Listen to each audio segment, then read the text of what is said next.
Welcome to the Bias Buzz. I'm Don Irvine. He's Brian McNichol. Good morning. Good morning. All right. Before we get to our usual slew of news here, things that are going on. National Fast Food Day. So, I kind of like this day. I like that one. So I went on to look it up. Like, what do they talk about there, right? So what you get is you get this grim, never let your kids walk in McDonald's, this and that and the other. But there's also a piece about like how you get to be a national day. What you do is what it started out as these people, I think they were in Michigan, who like made a list of all the silly days they knew about, right? And then people started saying, hey, add mine to the list, right? So now they charge you to be added to the list, and that's their business. Oh, my goodness. It's exactly that hard. Send money to Michigan, it's your day. It's become a marketing thing. You pay to play. That's right. All right, Supermoon came in and is gone. Now I mentioned this because I saw that picture. You had a picture with your kids about this. We were out on a green on a golf course, and you could see well enough to putt. You could like line up putts. You could see the angles, but you couldn't play full golf. But it was incredibly. So what was it, like 50% brighter than a normal moon? It was incredible. The other thing I learned about that is the moon gives off the same amount of reflectivity as the ocean. But because it's out in space, it looks bright. Okay, that's interesting. I forget about these things. I just remember getting up the next morning and I walk out, since I get up at dark 30 kind of a thing like that. And I walked out of the house and I'm like, doggone, it's actually bright out here. Yeah. Like I could see this light coming over the house, and I'm like, what? And then thought, oh man, I forgot all about that thing. I could have only imagined if I'd caught that at its peak or something like that. I sleep on the other side of the house, so I think if I'd sleeping on the other side over there, it probably would, if I didn't have the blinds down or something like that, that probably would have kept me up all night or something like that. All right, and then the real big news is that Clinton won New Hampshire. She did. Woo! She came from behind. I was worried that night that like. You started to see late magic, right? It's like he's ahead. Oh, he's coming back. Wisconsin, coming back in Michigan, coming back in Pennsylvania, coming back in. It's like they're going to steal this. They're going to start playing games. But the only one that they got pushed over the line was New Hampshire. So congratulations to. And Michigan will probably likely go to Trump, but they have to officially wait for. I guess it's close enough that they could do a recount. They have to exhaust all of those possibilities, and then they can officially certify it or whatever. But he's ahead by a decent enough number that it probably won't get changed. Right. So that would give him over 300 electoral votes, which is well above, I think, just about anybody else's prediction. Right. For this. So I was bullish on it the whole time, but I didn't know about it. At times, though, I thought he could win big. Yeah. Right. But that does make it satisfying, easy to define, so forth. Yeah, I mean, there were predictions that he might get like 322 or something like that, so he didn't quite get there. But considering a lot of them were, I had taken the safe route and gone 271, and he blew past that easily. But most people didn't have him up there at all. So it was quite a victory. All right, so now we can talk about what's been going on since the election. Reince Priebus is now going to be the chief of staff. And we have Steve Bannon as a key strategist advisor. Those are getting a lot of news. Probably Bannon is getting more press than Priebus at this time because there's all this stuff by the media about him being a white nationalist and all of these things, kind of trying to derail the Trump train, I guess. Yeah. And anti-Semitic, even though he was in business with Andrew Breitbart, who was Jewish. His guy that helps him run Breitbart now is Jewish. Ben Shapiro, who left in a huff after the Michelle Fields thing, said, I have no evidence that he is anti-Semitic or racist at all. And, he obviously has no love lost for Bannon. If he could say something bad about him, he probably would, right? There are people out there that say, if you had on record every word he's ever said, you would have a case. I've met the guy. He's he's a regular old guy. I don't know that I would want to be on his personal staff and so forth, but I don't buy it. I don't think that it's and I think that the left would do well to like get off the everything they do is going to be racist theme because that got litigated in the election, and like you say, 302 electoral votes later, people aren't buying it. Right, and and it seems like right now the media is looking for ways to kind of figure out what can they go for? With Priebus, he did what he needed to do as the RNC chair. I mean, there were definitely a lot of people out there who are not big Priebus fans, but you can't fault his overall track record for what he did as the head of the RNC in terms of bringing massive Republican victories throughout the United States and state legislatures and things like that. So it's a great way for him to go out as the RNC chair, and he gets into a situation where he already knows a lot of the players on Capitol Hill, so he'd be good at this. I mean, I think I can't say I was ever the rah Priebus guy, but I think that's a pretty good pick. I think it is too. Yeah, and you do have this. The whole thing with Trump is interesting because you have Bannon and Priebus, and they're not going to exactly be best buds. Right. But that's fine. I mean, I think this is all part of Donald Trump and who he is. Yeah, it's sort of a pattern that he creates these rival coalitions and lets them sort of duke it out for what's right, and sort of stands above it, and when the fight ends, the dust clears. That's his decision. I think you had to put somebody in that chief of staff job who is a known Washington commodity, who presents well to the public, who like you say knows all the people and all over the country. You're going to need allies all over the country, to explain what's going on to constituents and so forth. And so he has a guy who's he's raised money in every county in the country.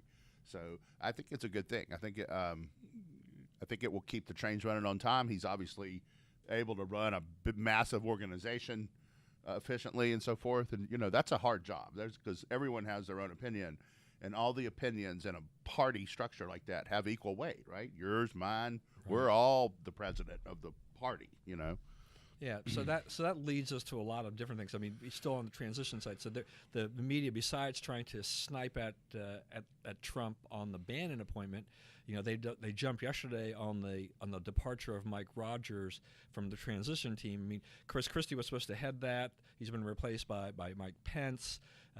So it looks like that the Christie affiliated people are on their way out, and Pence is going to put his imprimatur, his imprint on this whole thing going forward.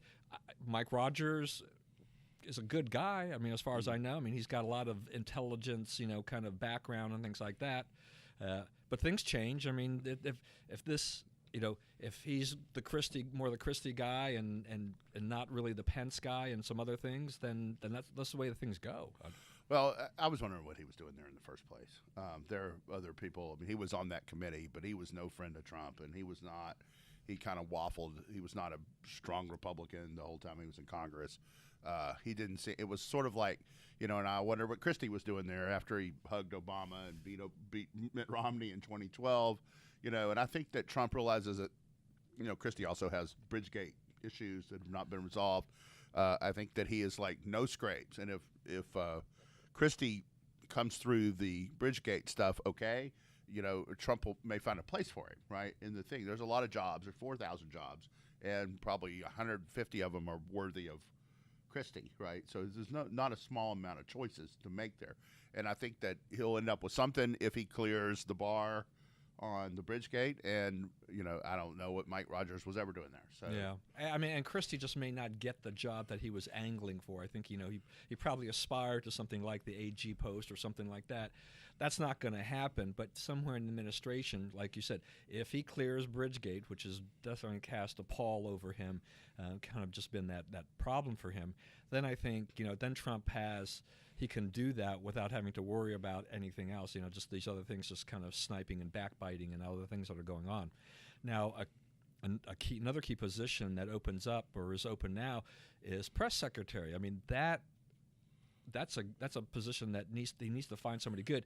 Now, John Gizzi, who actually I'm going to have come in tomorrow to discuss politics, on Saturday had made two predictions on the radio. One was that Priebus was going to be the chief of staff. The other one was that Sean Spicer would be the press secretary.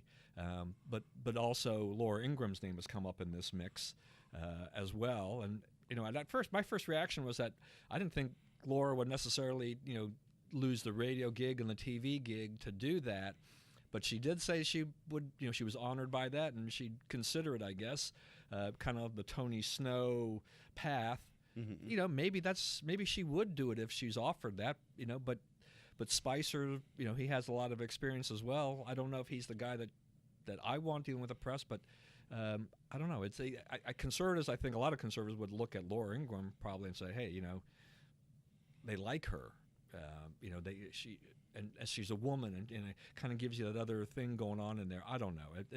Who knows what? I don't know if there's anybody else in the mix. Well, in our Kellyanne. Kellyanne. We've talked about Kellyanne for that. The press secretary in the United States is analogous to the prime minister in England in terms of like question time, right? When you're explaining the policies, in England, the prime minister stands up and the other members ask questions, and they are all elected officials. Here, it is reporters who are not elected asking a press secretary who's not elected to explain the position of the electeds, which is kind of a crazy thing. So the qualification for the job is to explain Trumpism, right? Whatever that ends up being, to be the person who goes out in front of the press and handles the tough questions. And they will be brutally tough every single day. And there will be no joking. There's a lot of, it's a pretty friendly encounter now, right? But it won't be January 21st. And so you have to have somebody who can take that heat and who understands the policy and is not going to get tripped up and is not going to get angry, right? Because, it's very tempting to get angry and to lash out. And what you say in that moment of lashing out is all anyone remembers. So, is Laura Ingraham right for that? I don't know. Could be. Yeah, I mean, she at least, everything I've seen of Laura, I mean, she's pretty tough. But now you're talking about her facing the entire White House press corps. It's a little bit different than taking on just maybe one liberal on television, and right. Most of the liberals don't know anything anyway. But now you're facing this mob potentially, and there are not going to be a lot of friendly faces in that audience. They're still going to be loaded for bear. I mean, they're pretty disappointed that they couldn't shoot him down during the campaign.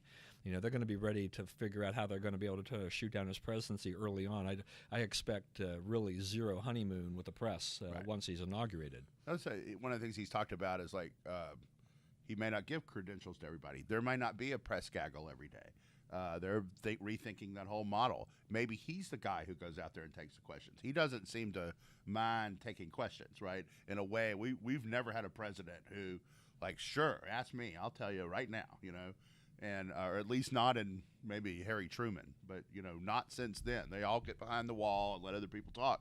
I don't know that Trump wants to cede that, the explanation of his ideas to anyone.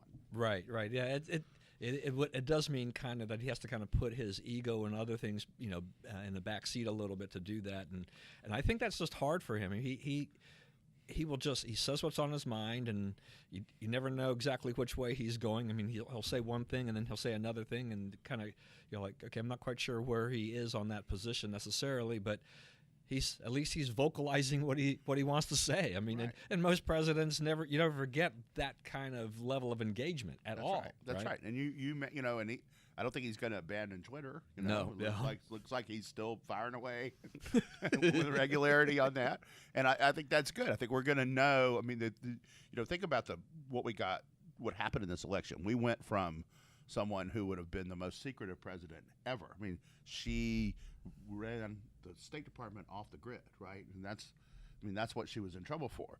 To someone who's going to tweet, you're not going to get. It's not going to be the press version of Trump. There's going to be Trump saying, no, that's not what I said. Here's what I said every day. The most open, the most transparent administration.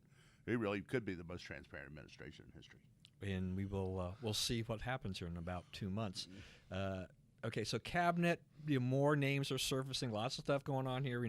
It's all speculation at this point. We heard that Ben Carson. This was kind of an interesting thing too, with Ben Carson turning it down because what I understood was that in his statement was that he didn't really have the experience to do this, which then brings you to the question: is like, if he didn't have the experience to do that, what made him have the experience to run for president? Well, that's a fair question. And the thing about it is, it's like they're really recognizing that they're really going to manage an organization. You're not going to be the face, right? You're going to be a manager of a big bureaucracy. And in Ben Carson's case, they were talking about Health and Human Services, which is by far the biggest department in government.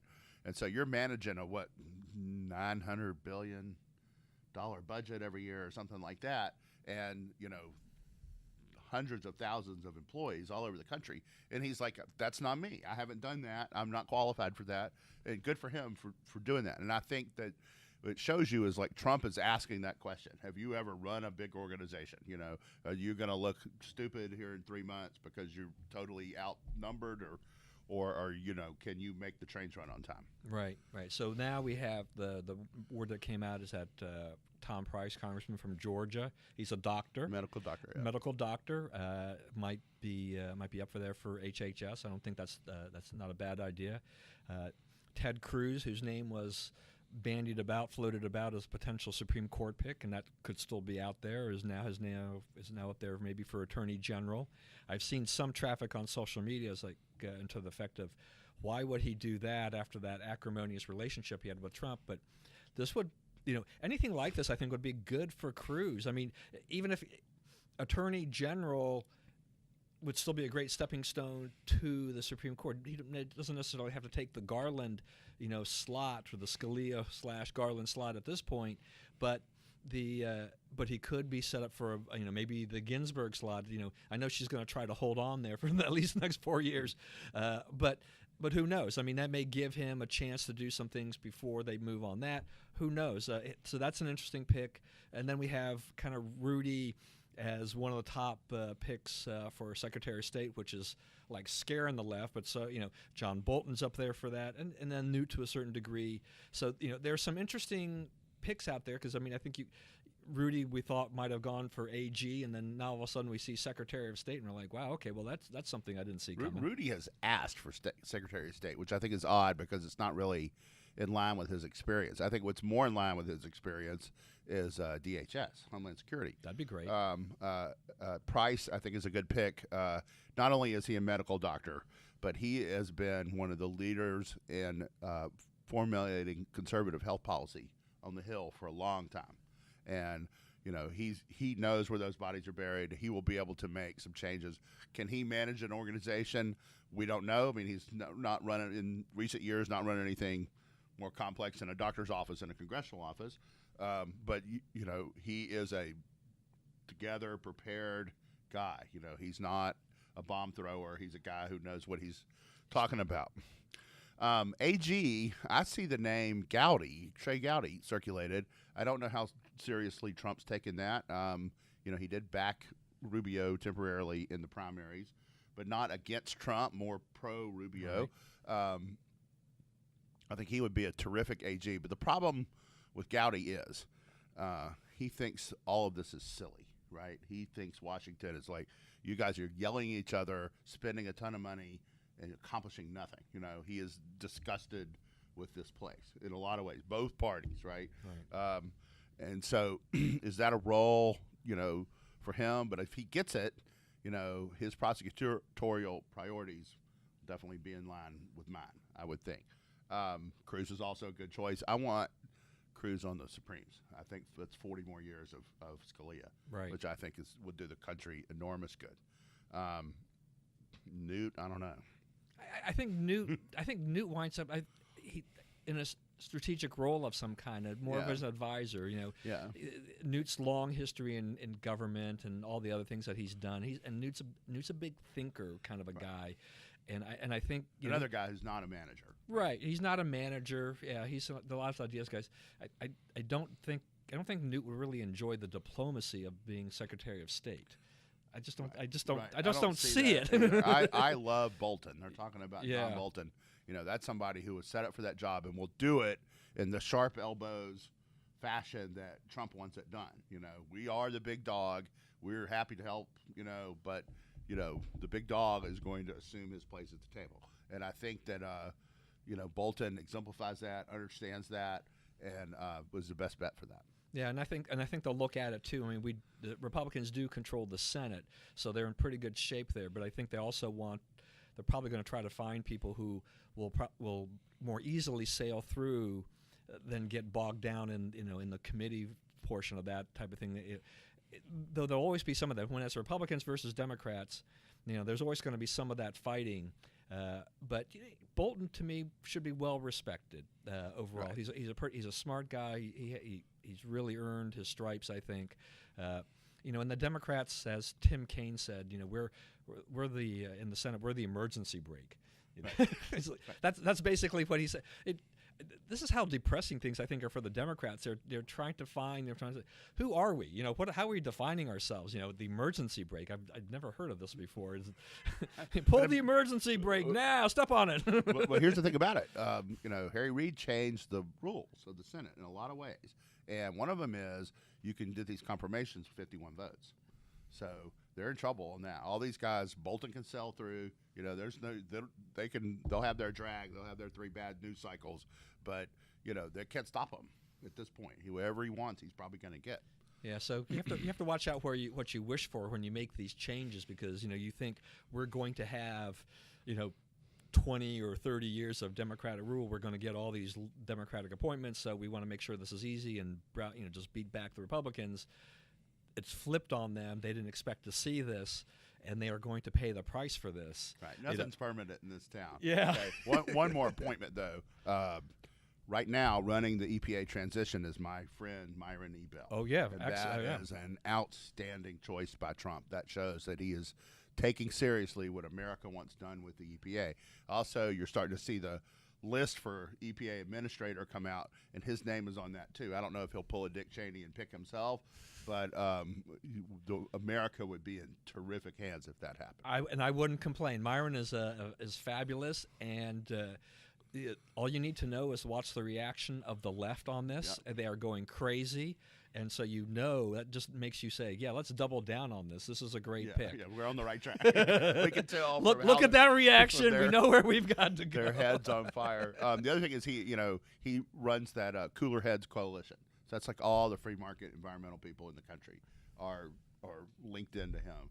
He would be able to make massive changes. Land use, that WOTUS, Water the United States rule would be thrown out, and it would be quick. And I think they'd be able to move to a small storefront in Falls Church when he's done with it, because he's going to clean it out. That's great. All right, so just a couple of minutes here on. I don't know if you saw Trump's interview on 60 Minutes. The ratings came out, and it was something like 21 million people watched. That was the most highest viewership 60 Minutes has had since Barack and Michelle were on in 2008. So definitely attracted a heck of a lot of interest.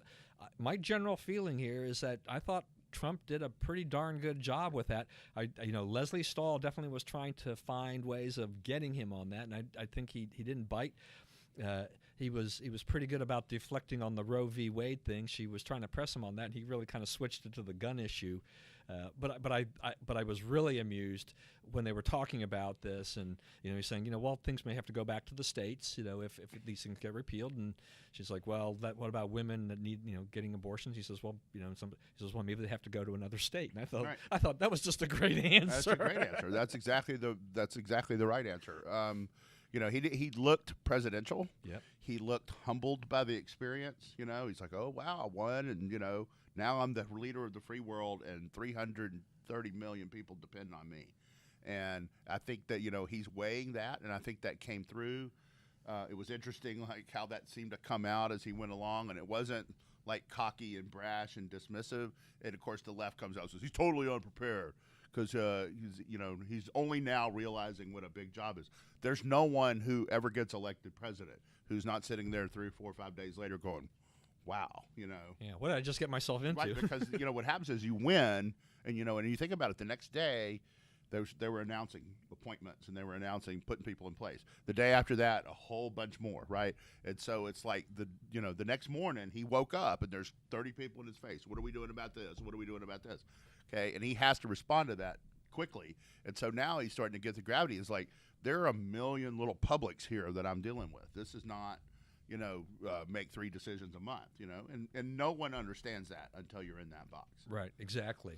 All right, next topic is just to briefly talk about all these anti-Trump protests that are going on. They tend to be in all the blue areas too. On top of that where they're going in Portland, You know, they're finding that with the people that they're arresting there that have turned the protests into violent riots, you know, property destruction, their personal injury, things going on.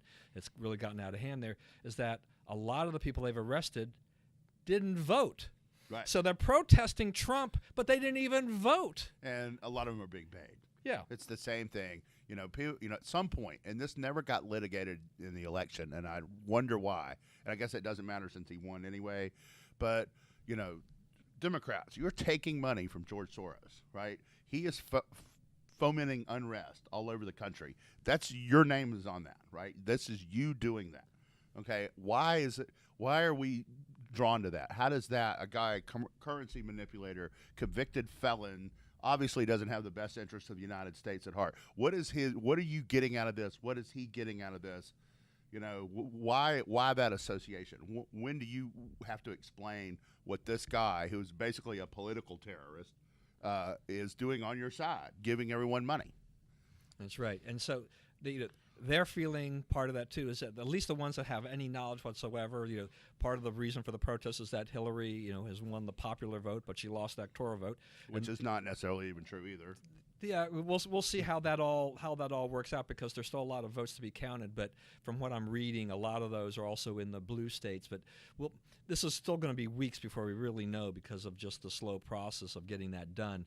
And then they want, you know, they're kind of this blanket left-wing liberal thing of we have to get rid of the Electoral College, and they have no understanding whatsoever that means. Barbara Boxer's going to introduce a bill to do this, which has no chance because it's a constitutional amendment we're required. Right. They're never going to get 38 states to ratify this. Right, and you shouldn't anyway, because, you know, if you think about where were the candidates, they were in Pennsylvania, Ohio, Virginia,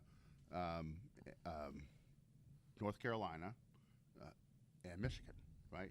So, you know, a fair cross section of the country, and Florida, right? And, you know, if you do it like that, they're going to be New York, Los Angeles, New York, Los Angeles, San Francisco, Philadelphia, you know, because that's where all the people are, right? The whole thing about the popular vote is, you know, it's like, you know, if we play basketball and I win by 20, and you say, well, my team made 8 free throws, your team only made 6.